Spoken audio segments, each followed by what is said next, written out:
देखिए, प्रिज्म द्वारा अपवर्तन है,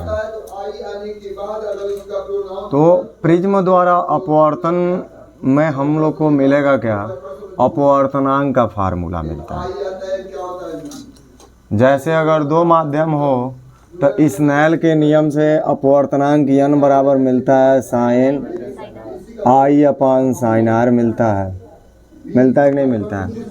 इसी नियम का करेक्शन करके और हम जो है प्रिज्म में अपवर्तन का सूत्र निकालेंगे कि कितना होता है। ये कई बार बोर्ड में आ चुके हैं, इसका डेरिवेशन आया हुआ है, ठीक है।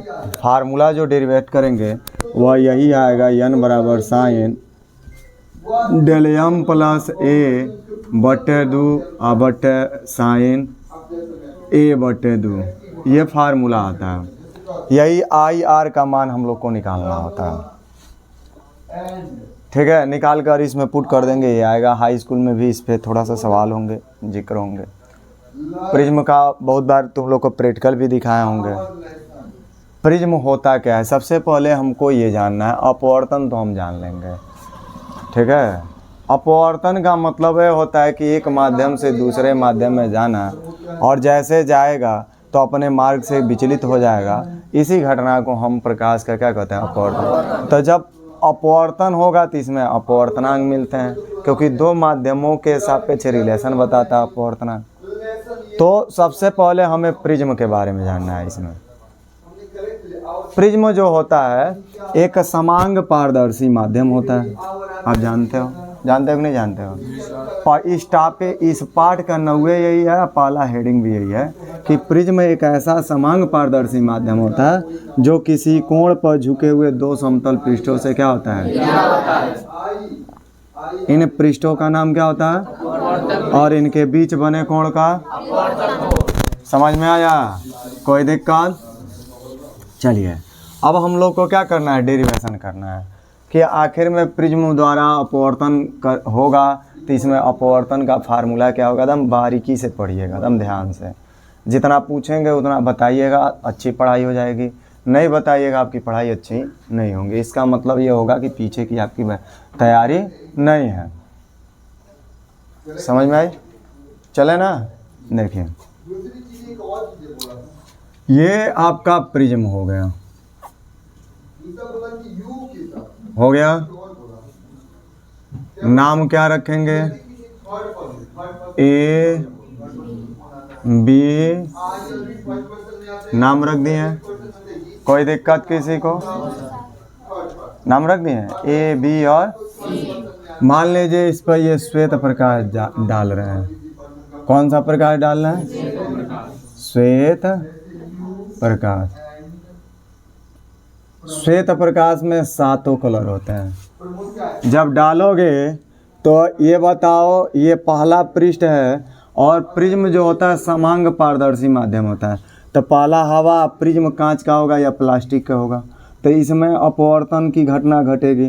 तो जब अपवर्तन की घटना घटेगी तो यहाँ हम क्या खींचते हैं? अभिलंब। तो ये क्या होगा? अभिलंब की ओर। कांच में जब जाएगा तो अभिलंब की ओर झुकेगा, और वही वाई में जाता है तो अभिलंब से दूर हटता है। तो ये थोड़ा सा पहला पृष्ठ झुका देगा, झुक गया। यहाँ कौन सा कोण बनेगा? आई आपतन कोण। और यहाँ कौन सा कोण बनेगा? अपवर्तन कोण। बन गया। अच्छा, थोड़ा सा अगर हम इसको सीधा करें तो कुछ ऐसे जाएगा। यहाँ पे जो एंगल होगा इन दोनों एंगलों के अंतर के बराबर होगा। एगो एंगल क्या है? आई है, आई एगो क्या है? आर है। हो गया। हाई वाला पृष्ठ फिर और झुकाएगा, तो फिर यहाँ भी हम अभिलंब खींचते हैं ऐसे, और ये और झुक जाएगा। झुक गई। इसको आगे करके मिला लीजिए। तो यहाँ पे आई बना, यहाँ आर, तो ऐसे ही इस समय क्या बनेगा? आई डैश, और यहाँ क्या बनेगा? R dash. तो इसका ये वाला अंतर आ जाएगा क्या? I dash minus R dash. इसको हम सीधा कर लेंगे। यहाँ कौन कोण बनेगा? डेल। इसी को हम लिखते हैं डेलियम, अल्पतम विचलन कोण। फिगर बन गई। नाम रखें हम ए बी सी, हैया लिखेंगे पी, हैया लिखेंगे क्यू, ठीक है। हैजा रखेंगे ई और यहाँ लिखेंगे डी। ना समझे हो समझो एक बार और। ये आपका प्रिज्म हो गया। ध्यान समझिए, एक एक स्टेप करिएगा, ये नहीं कि एक ही बार छापना चालू करिएगा। जैसे स्टेप बना रहे हैं वैसे बनाइएगा। ए बी हो गई क्या जी? कोई दिक्कत नहीं ना? ये इस पे कौन सा किरण डालते हैं? अच्छा ये बताओ, हवा से कांच में जाएगा तो अपवर्तन की घटना घटेगी। तो अपवर्तन की घटना घटेगी तो हवा से अगर कांच में जाता है तो विलंब की ओर क्या हो जाता है? झुक जाएगा। और प्रिज्म का एक खासियत होता है आधार की ओर मोड़ना। तो यहाँ कौन सा कोण बनेगा? आपतन कोण, और यहाँ अपवर्तन कोण। अगर इसको हम बढ़ाते हैं तो इन दोनों के अंतर के बराबर है कोण आएगा आई माइनस। अच्छा ये बताओ, यहाँ भी तो वही काम होगा। हाँ, तो यहाँ भी अब लंब खींचोगे, ये दूर हो जाएगा, हवा में जा रहा है। तो यहाँ आई डैश और यहाँ पे इसको सीधा कर लीजिए, इन दोनों के अंतर के बराबर होगा आई डैश माइनस। और इसको आगे बढ़ाओगे तो यहाँ बहिष्कोण बनेगा, और उसी को अल्पतम विचलन कोण कह देते हैं। चलिए नाम रखिए पी क्यू ई या फिगर बन के तैयार। और कुछ किसी को कोई दिक्कत? कोई दिक्कत है? समझ में आया है? अच्छा अब देखो इसको हम क्या पढ़ते हैं? चतुर्भुज। नाम रखिए ए पी ई क्यू में। देखो एक चतुर्भुज बना है, तो चतुर्भुज किस में लेंगे? ए पी ई क्यू में। कहाँ लिया है? ए पी ई और हाई पॉइंट व क्यू लिखा है।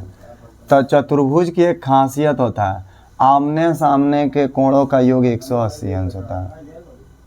आमने सामने का कोण का योग कितना होता है? 180। तो आमने सामने एगो कोण ए है और एगो कोण, तो लिखेंगे हाई किसका सिंबल है? कोण का है। कोण ए प्लस कोण ई बराबर कितना? कोई दिक्कत यहाँ तक? मन कर तो कोण हटा के हम लिख सकते हैं ए प्लस ई बराबर कितना? 180 अंश। कोनो मान में अंतर। इक्वेशन नंबर हमारा क्या हो गया?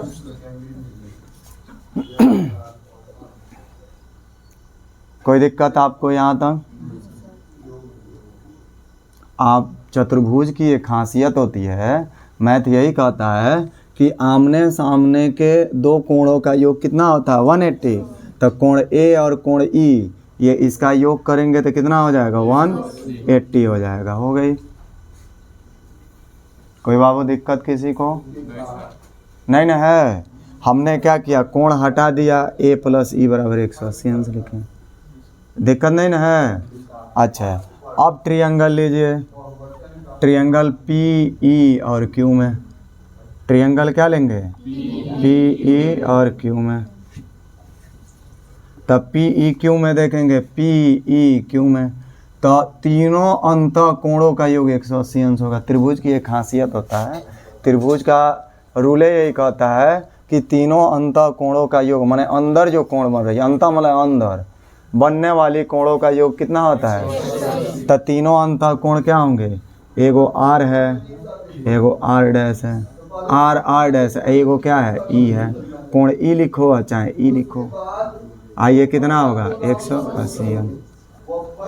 कोण मन करे तो हटा दो, तो कोण हटाओगे तो क्या लिखोगे? आर प्लस आर डैश आ प्लस कौन सी ई बराबर कितना है?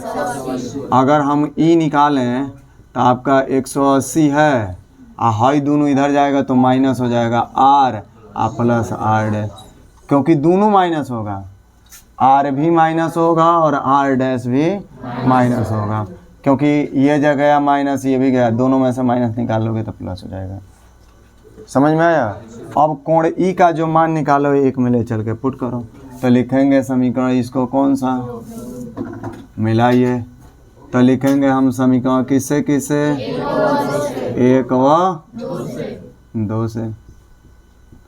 तो जैसे मिलाओगे ए रहेगा प्लस ए है ई के जगह पर क्या रखेंगे 180 माइनस ब्रैकेट में r प्लस बराबर इधर क्या है इस सब को इधर भेज दीजिए। तो a बराबर इधर 180 है, हाँ हाई जाएगा माइनस हो जाएगा 180, हाई इधर जाएगा प्लस हो जाएगा r प्लस, कट गया। a बराबर क्या मिला r प्लस, इक्वेशन नंबर हो गया। r plus r dash, a बराबर क्या मिला r प्लस r डैश मिला। a का मान कितना आ गया r प्लस r डैश आ गया। इसको रोके रहो, ज़रूरत पड़ेगी देखा जाएगा। सॉल्व कर लिए, a का मान निकाल लें हम, ठीक है। फिर इसको अभी करेक्शन एक बार और किया जाएगा। अब लेंगे ट्रायंगल PQD में, कौन सा ट्रायंगल में PQD में, समझिए आपका क्या है P यहाँ Q है यहाँ D है, तो लिखा है ट्रायंगल PQD में। अब इसमें आपका क्या होगा PQD में क्या होगा, बहिष्कोण मतलब बाहरवा के जो कोणवा है दो अंत कोणों के योग के क्या होगा, तो आप बहिष्कोण क्या है डेल है, बाद में डेल हम करेंगे, डेल है। ये किसके बराबर होगा दोनों अंत कोणों के योग के, तो I minus R plus I minus R dash होगा। R को एक पास I वाले को एक पास, तो डेल बराबर क्या लिखोगे I प्लस I डैश है ना I dash minus R dash, इन दोनों में कॉमन क्या है I plus I dash minus common ले लीजिए, तो R प्लस क्या हो जाएगा R डैश। इसको इक्वेशन नंबर क्या मान लीजिए, हो गया। अब एक काम करिए R प्लस R डैश का मान क्या है जले चल के रखिए, तो लिखेंगे समीकरण किससे वह 4 से, करेक्शन कर दीजिए। तो जैसे करेंगे करेक्शन आपका क्या आएगा, डेल बराबर I plus I dash minus R plus R dash क्या लिखेंगे इक्वेशन नंबर, इसको अब यहाँ तक रोके रहिए। जब प्रिज्म की डिफिनीशन आप लोग को बताए थे तो उसमें एक नोट डलवाए थे कि अल्पतम विचलन की स्थिति में, किस स्थिति में, तो लिखेंगे अल्पतम कौन सी विचलन की कौन सी में स्थिति में, तो अल्पतम विचलन की स्थिति में जब देखोगे तो उस कंडीशन में डेल क्या हो जाएगा, डेलियम नोटो हम लिखवाए थे। I किसके बराबर हो जाएगा I डैश के, और R किसके बराबर हो जाएगा, करेक्शन करो पहले, तीसरा करेक्शन करना तब पांचवा के। तो पहले समीकरण किससे करेक्शन करें 3 से, तो 3 से करेक्शन करोगे तो A रहेगा R रहेगा, R डैश के जगह पर क्या लिखोगे R, तो A बराबर R प्लस R निकालो, 2 को भेज दो, A बट्टे क्या लिखेंगे 2, ये किसका मान निकल गया, समझ में आई यहाँ तक आपका R का निकल गया ना। कौन सा करेक्शन किया समीकरण 3 को, आप 5 को करेक्शन करिए, तो लिखेंगे हम समीकरण किस से 5 से। तो समीकरण 5 से देखोगे तो डेल को क्या लिखेंगे I रहेगा, I डैश के जगह पर भी क्या लिखेंगे I माइनस A, I कितना हो जाएगा I माइनस इधर भेजिए, तो डेल एम प्लस क्या हो जाएगा A बराबर I तो यहाँ से I निकाल लो, क्या निकालना है आ जाएगा हमारे कैमरे में, तो I निकालोगे तो 2 इधर जाएगा तो क्या हो जाएगा भाग, तो डेल एम प्लस A इसके बट्टे क्या हो जाएगा 2, ये I का मान निकल गया। ये R का निकला है, I का मान निकाल लिए। अब किसका नियम लगाएंगे, स्नेल के नियम से।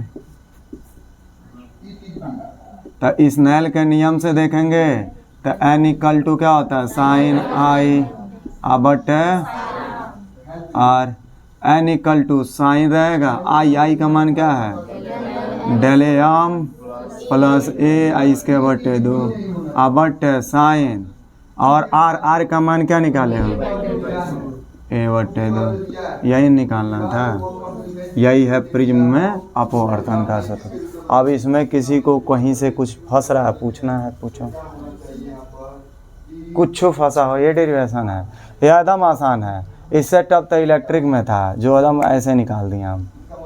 तो ये तो क्या है, ये तो कुछ नहीं है।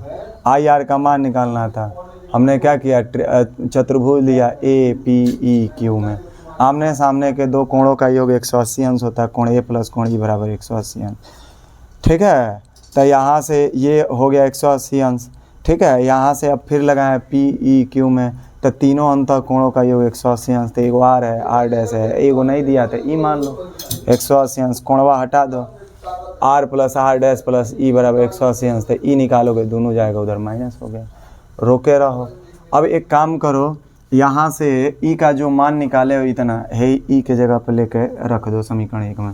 तो रखोगे ए प्लस 180 अंश, हाइए ना है, हाइए रख रहे हैं यहाँ पे 180 अंश minus R plus R dash बराबर इधर क्या बचा है 180 अंश। ये दोनों को इधर भेजेंगे तो हाई देखो ए रह गया, हाई 180 अंश है, हाई इधर जाएगा माइनस, हाई इधर जाएगा प्लस, कट गया, बच गया, ये रोके रहो। फिर ट्रायंगल लिखे हैं पी क्यू और डी में, तो बहिष कोण दो अंत कोणों के योग के क्या होते हैं, बराबर होते हैं। हम नहीं कह रहे हैं, साइंस नहीं कहता, मैथ कहता है। तो बहिष कोण डेल है, अंत कोण क्या है, आई माइनस आर, एगो I dash minus R dash है, दोनों का योग किए। अब हमने दोनों का योग किया, इसमें आई को एक साथ कर लिया, आई डैश को, और इसको एक साथ, इन दोनों माइनस का मैंने कॉमन ले लिया, यह हो गया। अब एक काम करो, आर प्लस आर डैश का मान क्या है, ए है, हेजा लेकर रखो समीकरण मान के, 3 और 4 से, तो हेजा रखना है।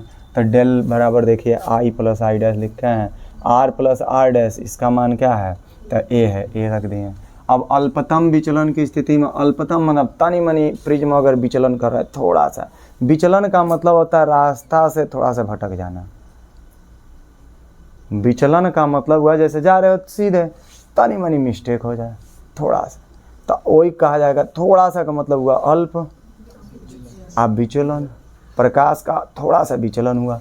तो उस कंडीशन में जो बहिष कोण जो डेल एम लिख रहे हो, डेल लिख रहे हो, उसको डेल एम लिखेंगे, आई को आई डैश, आर को आर डैश, ये सब वैल्यू पुट करो। तो पहले समीकरण 3 को करेक्शन करिए, ए बराबर आर, आर डैश के जगह पर क्या लिखेंगे, आर, तो आर आर 2 आर निकालेंगे, 2 को भेज देंगे भाग।